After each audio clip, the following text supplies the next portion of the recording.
Sou o Igor, hoje vou conversar com o professor Leandro Carnal. Obrigado por vir aí, professor. Eu é que agradeço o convite do Flow. Obrigado pelo teu tempo. Ó, você que está assistindo aí, ó, já fica esperto, eu vou dar para vocês aqui 2 recados para começar. Eu sei que tá passando maior calor aí, ó. Eu também um pouco menos, porque eu tô usando a minha Insider. E você aí que tá em casa e não conhece ainda, cara, ó, tá chegando o carnaval, sei que tu vai curtir uma paradinha aí, e a Insider te acompanha do escritório até a praia, com as diversas peças que a Insider tem lá para vocês, sempre com um toque tecnológico, tá? Então essa Tech T-shirt aqui, por exemplo, que tem um conforto térmico diferenciado, tem a cueca tecnológica, tem uma bermuda que é hidrofóbica, tem um monte de coisa legal lá no site deles e você encontra no link que tá aqui embaixo ou no QR Code aí, e ainda pode usar o cupom FLOW12. Cupom FLOW, para ganhar 12% de desconto na tua compra. Eu tenho um presente para você aqui, professor, que é uma camisa da Insider, que eu tenho certeza que tu vai se amarrar. Eu gosto da Insider, ela me mandou algumas coisas. É porque é bom de verdade, né? Fácil falar bem porque é bom. Então entra lá, ó, o link tá aqui embaixo, tá no QR Code aí, vai lá, experimenta, e eu sei que tu vai se amarrar e... Putz... Bom, um outro parceiro que está com a gente aqui, cara, na verdade, você aí que gosta de estudar ou trabalha com o mercado financeiro, quando fala em Faculdade Hub do Thiago Negro e AGF da Luiz Barsi, você já sabe que a gente está falando de uma junção de peso aí do mercado financeiro, e esses caras estão se juntando para trazer uma experiência para você aí, que gosta, de ir lá para Omaha, nos Estados Unidos, participar de uma reunião da Berkshire Hathaway com o Warren Buffett presente. Então vai ter lá assim, os acionistas da Berkshire, um nome complicado, Berkshire Hathaway, com o Warren Buffett, os acionistas trocando ideia e falando sobre estratégias e tudo mais, além do network que vai rolar em 10 dias de evento lá nos Estados Unidos. E se você não fala inglês, fica tranquilo, porque tem lá um tradutor para te ajudar nessa empreitada aí, tá bom? O link aqui embaixo, ou o QR Code, vai te levar para uma live que aconteceu, com todas as informações que você precisa saber para ir nessa viagem. Se eu fosse você, ia logo, porque já deve estar no final. Então vai lá e não perca essa oportunidade, tá bom? Tem um emblema também, né, Jean? Deixa eu ver o emblema aí, ó. Isso aí é tu pensante, ó. E ó, você que tá assistindo essa live aí, quiser resgatar esse emblema, que tem um Leandro, tipo um busto do Leandro Carnal, só que... É o professor Xavier. Parece um pouco o professor Xavier. Verdade. Entra lá em nv99.com.br/resgatar, o código é Mente Brilhante, tá bom? Se quiser mandar mensagem pra gente, o Jean vai escolher uns superchats ali de 50 pra gente ler no final, tá bom? É isso. Bom, professor, a gente estava falando aqui um monte no começo e estava falando sobre a definição de ser inteligente e a noção de, sei lá, a diferença entre ser inteligente, sábio e até, sei lá, lá no Jacaré a gente chamava de esperto. Tem um cara que é esperto, né? O carioca em geral é esperto, não tem nenhum otário lá no Rio, só tem esperto.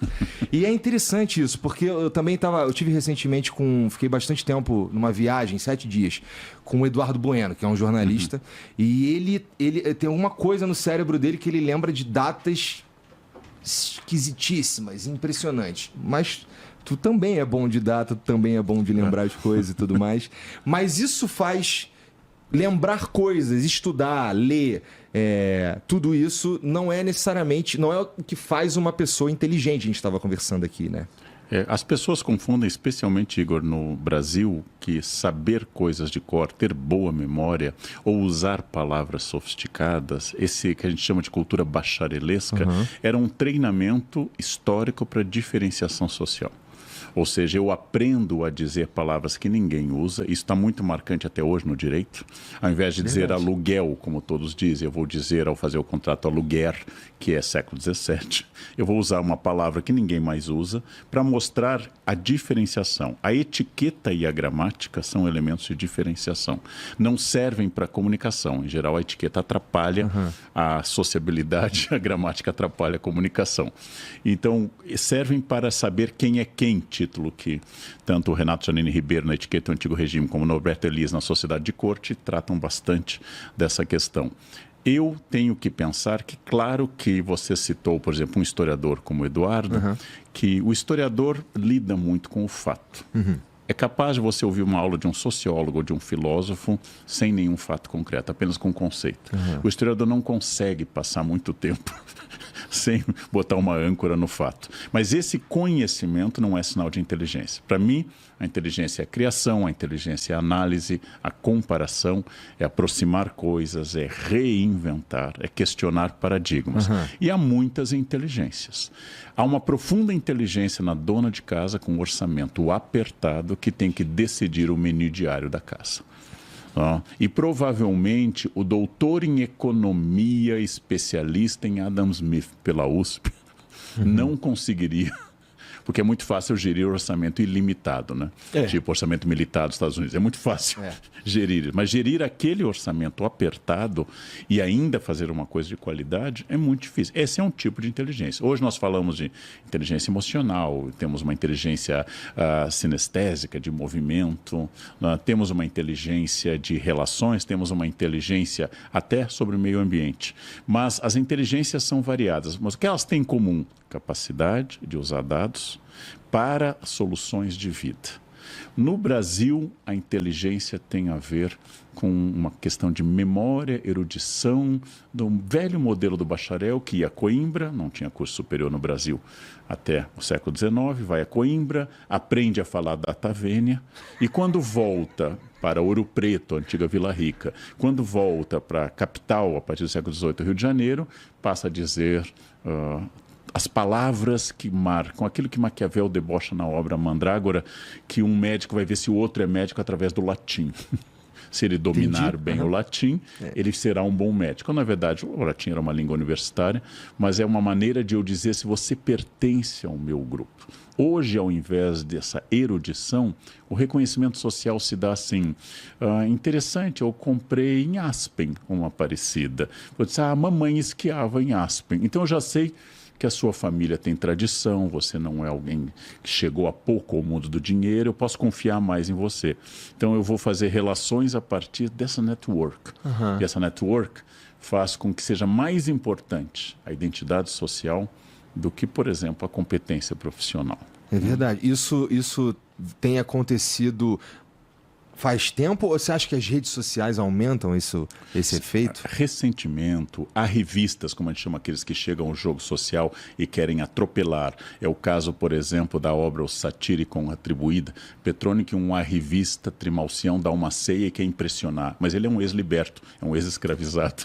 Então ele quer impressionar. Isso aparece no Mulher, quando faz o Burguês Fidalgo, em que o Monsieur Jordan é um burguês que quer parecer nobre. Isso aparece no debate entre emergentes e dinheiro old money e dinheiro tradicional. Isso apareceu no Rio, no choque entre Vera Loyola, por exemplo, como exemplo desse novo dinheiro ligado a motéis e padarias e não a capitanias hereditárias. Entendi. Então sempre houve este choque. A questão é o que valida de fato o dinheiro, o que valida de fato sua posição. E a inteligência é uma inteligência de ser capaz, inclusive, de criticar esse sistema, ser capaz de repensar esse sistema e criticar. Saber fatos de cor é um exercício de memória. Ter habilidades como tradução é um exercício de insistência, realmente. Agora, saber juntar ideias é uma prática de abstração que nós temos que trabalhar nas pessoas. Mas saber, assim, ler muito, saber... Você é um defensor ferrenho de ler e tudo mais, já vi você falando várias vezes sobre isso. Mas, assim, o Eduardo Bueno, por exemplo, ele falou, cara, eu li 4.000 livros. Porra, li livro pra cacete, não sei o quê, conheço um monte de coisa, já conversei com um monte de gente sobre um monte de coisa. E eu fico pensando, assim, a gente estava falando antes que eu fico nervoso conversar com pessoas que são muito mais inteligente que eu. E aí, o que é inteligente? Começou esse papo. E, além de tudo, experiente, o Eduardo Bueno, no caso. O cara viveu uma porrada de coisas, troca a ideia com ele sobre as coisas que nem são publicáveis, sabe qual é? Então, assim, eu gosto da ideia de que, da experiência, porque eu já vi muita gente muito lido, muito estudado, muito não sei o quê, que tem dificuldade em resolver uns problemas bobos ou até de... o que a gente chamaria de inteligência emocional, quase nulo, sabe? Então, eu gosto muito da métrica da experiência. O cara viveu pra cacete. O meu avô, adorava trocar ideia com o meu avô quando ele era vivo e tal, porque não estudou, viveu o tempo inteiro na roça, mas ele sabia Ele sabia a hora só de olhar para o céu. Isso era uma habilidade que me chocava. Mas pensa um pouco, Igor, que o tempo não é um aprimorador de habilidades necessariamente. Por exemplo, os canalhas envelhecem. E um canalha de 70 continua sendo um canalha hábil, mas é um canalha.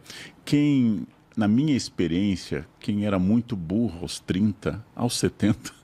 Continua muito burro.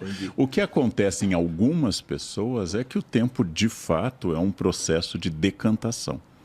Então, você perde um pouco da ansiedade, você começa a respeitar. Eu hoje seria um professor melhor aos 62 anos, dando aula para o ensino médio, do que eu fui no interior do Rio Grande do Sul em 1983. Por exemplo, quando eu peguei pela primeira vez uma turma de ensino médio, tinha dado aula para outras antes. Então, a primeira questão, o tempo não produz qualidade. Nem com os vinhos que são símbolo disso, são pouquíssimos vinhos que podem envelhecer.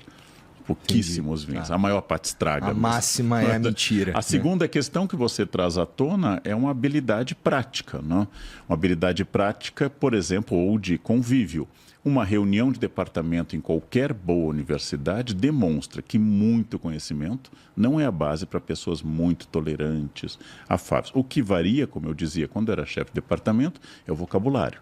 Nós brigamos da mesma forma que duas pessoas brigam num ônibus em Itaquera, mas usando energúmeno, crápula, né, oligofrênico. Eu nunca ouvi. Oligo é pouco em grego, frenosa é inteligência, né? Seria burro sofisticado. Né? Então, assim, quando você xinga o outro, usa a linguagem passivo-agressiva. Ou seja, você é irônico. A ironia é típica de recurso de passivo-agressivo e de inteligência. Agora, há pessoas sábias que são cultas e há pessoas sábias que não sabem que a capital do Afeganistão é Cabul ou que o Ulaanbaatar é a capital da Mongólia. É verdade. Então, pronto. Não tem a ver com isso. E a terceira questão diz respeito à distinção entre dados e capacidade de criação. Então, por exemplo, Gabriel Garcia Marques, prêmio Nobel, um dos maiores autores de língua espanhola, diz numa entrevista, Cheiro de Goiaba, que todas as cartas que ele mandava para a mãe dele em espanhol, ela devolvia corrigidas pelos erros de gramática. E um dia, voltando à sua cidade natal, na Colômbia, ele passou por uma igreja protestante americana, escrito In God We Trust, e ele disse, minha primeira frase que eu aprendi em inglês, e a mãe disse, e a última, né, Gabriel? Então, o que eu estou dizendo? Um homem que escreve melhor do que eu, Gabriel Garcia Marques, provavelmente conhece menos de inglês do que eu. Outros autores eruditos sabem mais e assim por diante. Existe uma maneira de escrever que é inteligente. Existe uma maneira de escrever que é técnica. Técnica se ensina em cursinho para redação do Enem. Técnica pode ser ensinada. Se você não for resistente, refratário, você aprende a técnica. Todas as pessoas podem aprender a tocar piano. Eu aprendi. Não quer dizer que se tornem pianistas. Todas as pessoas podem aprender a jogar bola, mas a inteligência sinestésica, que vai avaliar potência, ângulo, vetor, velocidade, de forma até um pouco intuitiva, isso não é para muita gente. Então, vamos